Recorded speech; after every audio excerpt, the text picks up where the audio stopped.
안녕하십니까? 네, 안녕하세요. 네, 직격 인터뷰. 정말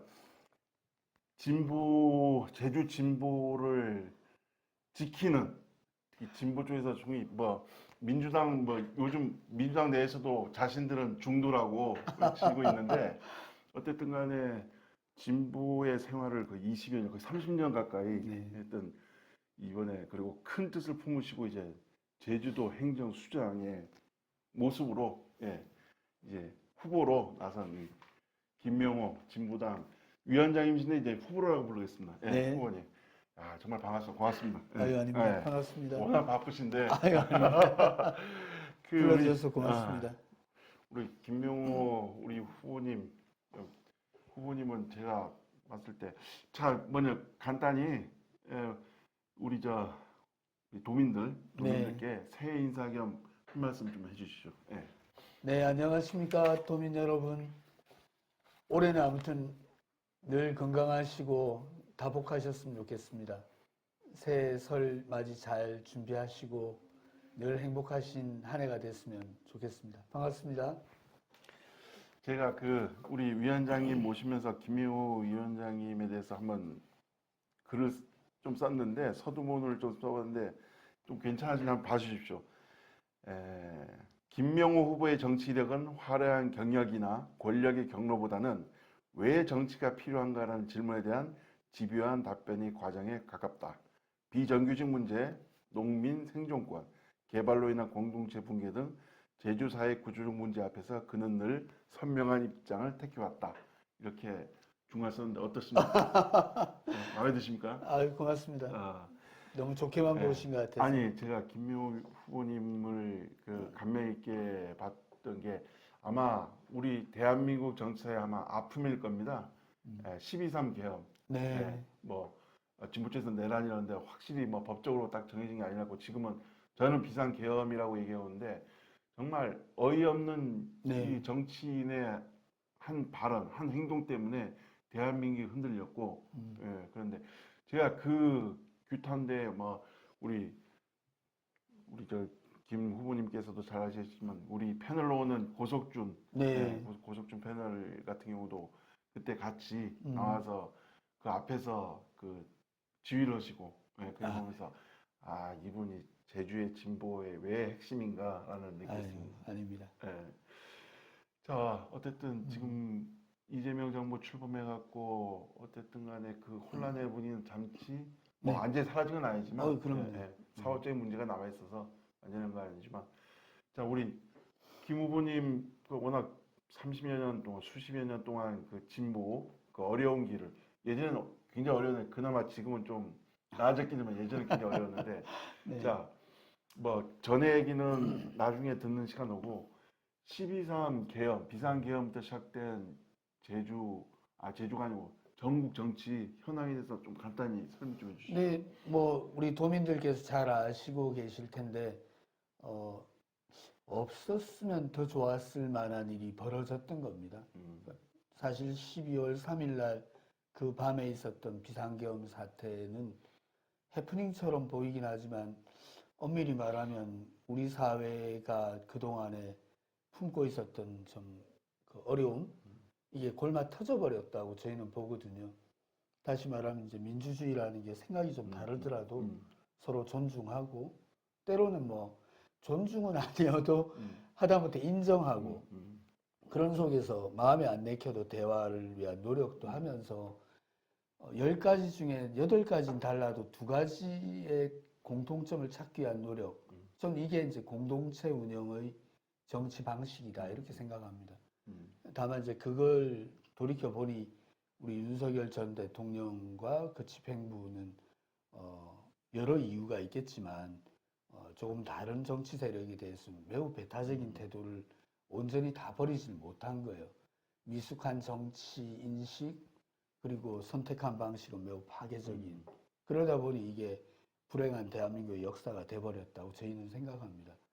그래서 누구나 실수할 수는 있긴 한데 그걸 바로잡기 위한 노력은 여전히 이제 유권자인 도민들, 국민들이 이 문제를 어떻게 평가할 것인가, 어떻게 바라볼 것인가에 따라 달라진다고 보는데요. 광장에서 터져나온 이제 민주화에 대한 요구가 40년쯤 전에 있었던 이한열, 박종철로 기억되고 있는 87년과 다르게 질서 정연함, 새로운 세대의 K-팝 그 속에서 터져나오는 이건 아니다. 상식을 벗어난 이런 정치 방식은 허용할 수 없다는 목소리가 저는 광장 민주주의로 표현됐다고 생각합니다. 충격이기도 했지만 그것에 반응하는 국민들의 모습은 스스로가 좀 놀랍기도 했다고 생각합니다. 우리 도민도 그랬다고 생각합니다. 그때 뭐 우리 후보님께서도 보셨겠지만 아마 그 군인들이 잔인무도한 군인이었으면 아마 우리가 이렇게 자유롭게 윤석열 정부를 비판하고 있을 그렇죠. 수 있을까. 그분들 보면 네. 정말 아니 그 점 정말 맞는 말씀입니다. 아마 돌이켜 생각해 보면 그 맨몸으로 뛰어든 시민이 있는가 하면 그 시민 앞에서 총구를 어떤 방향으로 겨눠야 할지를 그 고뇌하는 그 청년 군인들 그리고 그 가운데 일선 현장을 지휘했던 군인들의 어떤 고뇌 짧은 시간이지만 사실은 역사에 길이 남을 만한 시간이었다고 저는 보거든요. 현명했습니다. 모두가 현명했다고 생각합니다. 질서정연 역시 대한민국이 현역 군인들이 보좌진이 많다 보니까 다 알더라고요. 그렇죠. 그래서 정말 시민들의 승리고 군인들의 이번 명령은 국민들을 위한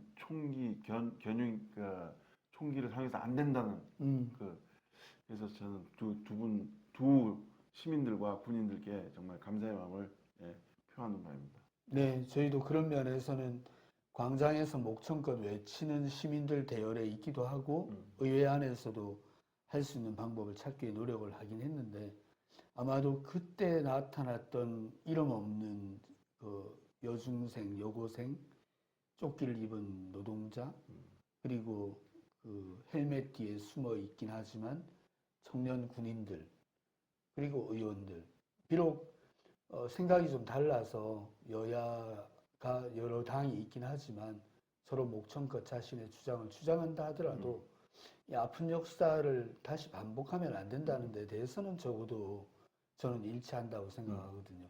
제가 아무리 진보 운동을 하고 있다 해도 견해가 다를 수 있잖아요.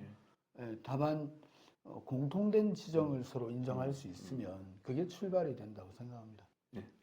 네, 우리 김명호 후보님께서는 어쨌든 간에 큰 뜻을 품고 제주도 행정수장, 결국 제주도지사 후보로 나섰는데 자, 후보로 나섰으면은 어쨌든 간에 전임이 아니죠. 현직이지만 민선 8기 오영훈 도정인에서 한 말씀 해주시죠. 어떤 생각을 가지고 계신지. 저는 사실 이제 큰 뜻을 품고 있다고 조금 전 말씀하셨는데 정말 큰 뜻을 저는 자리에 두고 있다고 말하기보다는 우리 도민들이 정치의 최대 수혜자여야 된다는 게 생각입니다. 도민을 떠난 정치는 없고 도민을 위한 정치에서 벗어나는 순간 그건 정치가 아니라 소위 말하는 횡포, 권력화된 폭력에 가깝게 되기 때문입니다. 현재 지난 3년 8개월 동안의 모습을 보면 우리 오영훈 도정은 이룬 것도 있기도 합니다. 그걸 저는 평가하는데 소홀하면 안 된다는 생각인데 커다란 좀 애석함이 있습니다. 그런 면에서 한 사람의 도지사에 의해서 도정이 더 나은 길로 갈 수도 있고 때로는 질곡에 빠질 수도 있는데 현재는 수렁에 빠져서 허우적거린다 이런 느낌을 좀 벗어날 수가 없어요. 제일 큰 문제는 지난번 2007년, 8년 좀 됐습니다. 리먼 브러더스 사태에 있고 난 이후에 전 세계적인 경제 위기가 대한민국을 포함해 다 접쳤거든요. 불경기 얘기가 그때 막 나왔던 거예요. 그러다 코로나가 나왔던 거죠. 그런 면에 따져보면 지금 현재 우리 대다수의 도민들이 겪고 있는 경제적 어려움, 민생 경제의 애달픔, 이건 하루 이틀 사이에 나온 얘기가 아닌데 지난 3년 8개월 동안에 많은 일을 한다고는 했지만 도민들한테 와닿지 않는다. 그 많은 예산을 곳곳에 화려한 표현을 써서 얘기하지만 결국에는 우리 농어민들, 그리고 땀 흘려 일하는 노동자들, 그리고 이른바 얘기한 소상공인들, 이분들의 경제활동이나 먹고 사는 문제는 죄송한 표현인데 단 1도 좋아졌다고 말하기 좀 어려운 거 아니냐. 전 이게 가장 중요한 기준이다. 여기서 벗어나 있다면 배를 띄운다, 조선소를 만든다, 미사일을, 항공모함을, 아니면 공항을, 도로를, 그 어떤 것도 결국에 누구를 위한 정치냐. 중앙정부가 펼치는 정책과 정치 앞에서는 눈치를 보고, 그리고 각 기득권으로 표현될 수 있는 다종다양한 우리 사회에 얽혀있는 이해관계자들의 목소리에 귀가 더 먼저 가 있고, 정작 67만 도민들의 목소리에 귀 기울이지 못한 정치, 그런 면에서는 심각하게 돌아볼 바가 있고, 비판의 목소리를 겸허하게 좀 받아들이는 노력, 저는 그게 오히려 오영훈 도정이 새 출발을 만약에 마음먹었다면, 그런 결심이 있다면 출발 지점은 그게 아니냐. 도민의 목소리에서 새롭게 시작해야 된다. 그분은 그렇게 생각하기 때문에 매우 안타깝죠. 그러면 우리 김 후보님께서도 어쨌든 진보당의 도지사로 지금 나셨는데 그 지금 뭐 다른 차에 네. 다른 회에 이 상세한 내용을 하겠지만 진보당으로서 김명호 후보로서 도지사에 대한 짧은 얘기, 도지사 어떻게 제도 운영하겠다 간단히 네. 말씀해 주시죠. 제주도는 제 짧은 생각입니다. 도민 여러분, 그냥 한번 들어봐 주시면 정말 감사하겠는데, 제주도는 예산이 많아요. 특별자치도여서 예산도 많고 우리 도민들의 경제활동을 위한 노력이 그동안에 쌓여 있습니다. 1년에 7조 7천억이나 되는 예산이 있습니다. 그런데 지난 20년을 돌아보면 우리가 외형을 키우는데 너무 집착하고 있어요. 소위 말하는 그 양적 팽창 위주의 정책을 쓰면서 여기에 세금을 너무 헛되게 많이 쓰고 있다. 오히려 지금 우리가 먹고 사는 문제를 해결하려면 내수경제를, 자립적인 내수경제를 키우는데 상당한 노력을 기울여서 체질 개선을 해야 될 때라고 봅니다. 대기업 유치 몇 개 하겠다는 것으로 제주도민의 살림살이가 나아지지 않습니다. 도정은 만약에 대규모 공사를 하고 싶으면 국회의원을 하시면 돼요. 도정은 도민의 살림살이를 책임지는 자리이지 대단한 프로젝트를 따오는 걸 자랑하는 자리가 아니라는 점에서 저희는 출발합니다. 그래서 우리 제주도민 중에 40%나 되는 27만 명이 노동자입니다. 흔히 말하는 땀 흘려 일하는 직장인인 거죠. 그리고 6만 8천 명 되는 농업인이 있습니다. 건설 일을 하고 계신 분들이 지금은 줄었지만 약 3만 명 정도가 있습니다. 엄밀히 따지면 우리 도민들 중에 대다수의 이분들이 지금 먹고 살만하냐, 그리고 10만이 넘는 자영업 하시는 분들이 먹고 살만하냐, 저는 이 지점에서 해법을 찾고자 합니다. 도민들의 목소리가 도정의 정책이 되고 도민들 스스로가 예산을 균형감 있게 그러나 꼭 필요한 곳에 쓰게 하는 진짜 배기 살림살이 도지사가 필요할 때입니다. 진보적인 정책도 필요한데 살림살이가 나아질 수 있다면 그게 진보적인 거라고 생각하는 겁니다. 그래서 지난 기간 동안 중앙정부 예산 많이 따왔습니다. 도민 여러분. 제가 치적 하나 쌓았거든요. 성과 하나 냈어요. 이렇게 자랑하는 도지사를 많이 봐오셨다면 유명한 정치인들이 제주도를 제대로 잘 이끌지 못했던 건 이미 드러나 버렸습니다.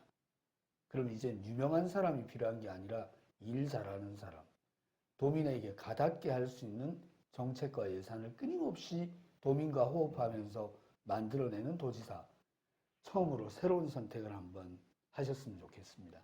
도민을 위한 도지사, 이제 시작하려고 합니다. 네. 그 말씀이 상당히 기억에 남네요.